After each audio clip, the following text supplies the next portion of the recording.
बिस्मिल्लाहिर्रहमानिर्रहीम। अस्सलामुअलैकुम। आज की इस वीडियो में हमने चैप्टर नंबर 13 की एक्सरसाइज 13.1 के क्वेश्चन नंबर 7 को सॉल्व करना है। तो सबसे पहले हम 7 की स्टेटमेंट को समझते हैं। Tabish tasked a fair coin. Tabish ने एक फेयर कॉइन, एक कॉइन को जो है टॉस किया है। And rolled a fair dice once, और एक डाइस को, लूडो के दाने को एक दफ़ा उसने रोल किया है। Find the probability of the following events. तो यहाँ पे कुछ इवेंट्स दिए हुए हैं, इनकी हमने प्रोबेबिलिटी मालूम करनी है। तो यहाँ पे बच्चों एक क्वाइन और एक डाइस दोनों अब ये इकट्ठे आ गए हैं। तो यहाँ पे हमने इसको कैसे करना है, चलिए इसके सॉल्यूशन की तरफ बढ़ते हैं। तो यहाँ पे हमारे पास डाइस और कॉइन है। डाइस में हमने पढ़ा था लूडो के दाने में 1 से लेके 6 तक नंबर्स होते हैं, और कॉइन के अंदर हेड होता है या टेल होती है। अब यहाँ पे हमने इसके कॉम्बिनेशंस बना लेने, जैसे एच का 1 के साथ, एच का 2 के साथ, एच का 3 के साथ, एच का 4 के साथ, 5 के साथ और 6 के साथ बन। इस तरह से टेल के भी बन जाएंगे 6 कॉम्बिनेशन।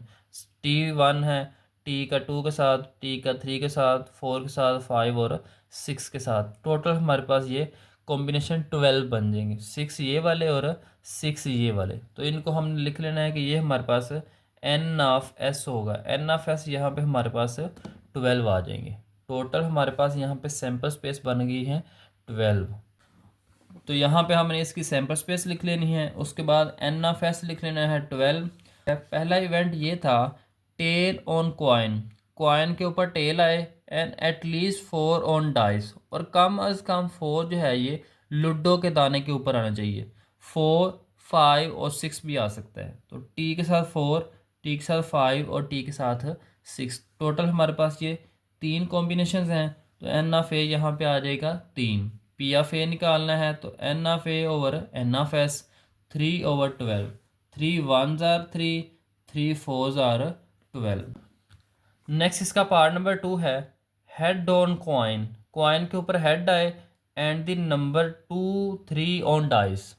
अब यहाँ पे चेक करें H2 और H3। एन ऑफ ए यहाँ पे 2 आ जाएगा, पी ऑफ ए निकालना है तो 2/12 आ जाएगा। 2 1s आर 2, 2 6 आर 12। तो यहाँ पे 1/6 आ जाएगा। इसी तरह से पार्ट नंबर 3 है head and tail on coin and number 6 on dice. Head और टेल ये क्वाइन के ऊपर आए, और नंबर 6 जो है ये डाइस के ऊपर आए। यहाँ पे H6 आ जाएगा और T6 आ जाएगा। तो यहाँ पे हमारे पास 2 हैं तो एन ऑफ ए 2 आ जाएगा। तो पी ऑफ ए हमने निकालना है तो 2/12 आ जाएगा। तो यहाँ पे 2 1s आर 2, 2 6 आर 12 आ जाएगा। तो इसका पार्ट नंबर 3 हमने इस तरह से सोल्व कर लेना है। पार्ट नंबर 4 है not tail on coin, coin के ऊपर ना टेल आए and the number 5 on dice, और ना नंबर 5 आए डाइस के ऊपर। तो पहले हमने बच्चों इसके आने के चांसेस लिख लेने हैं। तो आने का चांस सिर्फ यही है T, 5। तो यहाँ पे एन ऑफ ए यहाँ पे 1 होगा। तो पी ऑफ ए निकालना है तो पी ऑफ ए के लिए 1/12 आ जाएगा। ये इसके आने के चांसेस थे, अक्रंस के चांसेस। अब हमने बताना है कि इनके ना आने के चांसेस क्या है। तो उसके लिए फार्मूला हमने पढ़ा था कॉम्प्लीमेंट वाला, P of A dash equal होता है 1 माइनस पी ऑफ ए। तो पी ऑफ ए यहाँ पे हमारे पास है 1/12। तो 12 यहाँ पे एलसीएम आ जाएगा। 12 को 1 से मल्टीप्लाई कर देंगे तो 12 आ जाएगा, और यहाँ पे 1 को 1 से मल्टीप्लाई करेंगे तो 1 आ जाएगा। तो 11/12 इसका आंसर आ जाएगा। बड़े आसान से बच्चों क्वेश्चन हैं। बेसिक कॉन्सेप्ट अगर आपने पहले लेक्चर के अंदर समझ लिए तो इस क्वेश्चंस को करना बिल्कुल इंतहाई आसान होगा। अगर आपने पहली वीडियो बच्चों देखी है इस चैप्टर की, ऊपर आपको आई के बटन के ऊपर उसका लिंक भी नज़र आ जाएगा। तो अगर आपने वो वीडियो देखी है तो इन क्वेश्चंस को सॉल्व करना आपके लिए इंतहाई आसान हो जाएगा। तो चलिए इसके नेक्स्ट पार्ट नंबर 5 की तरफ बढ़ते हैं।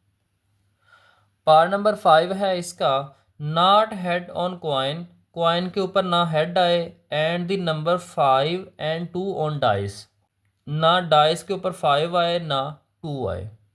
ना क्वाइन के ऊपर हेड आए ना डाइस के ऊपर 5 और 2 आए। पहले तो हमने इनके आने के चांसेस लिखने हैं, H5 और H2। तो यहाँ पे हम लिख लेंगे एन ऑफ ए हमारे पास आ जाएगा 2, तो 2/12 प्रोबेबिलिटी इसकी आ जाएगी 1/6। फार्मूला हमने इस्तेमाल करना है जो पार्ट नंबर 4 के अंदर भी हमने इस्तेमाल किया है कि पी ऑफ ए डैश ये इक्वल होगा 1 minus P of A, 1 minus P of A यहाँ पे 1/6 हमने मालूम किया है। तो यहाँ पे 6 एलसीएम आ जाएगा, 6 को 1 से मल्टीप्लाई कर देंगे और ये 1 ऐसे ही आ जाएगा।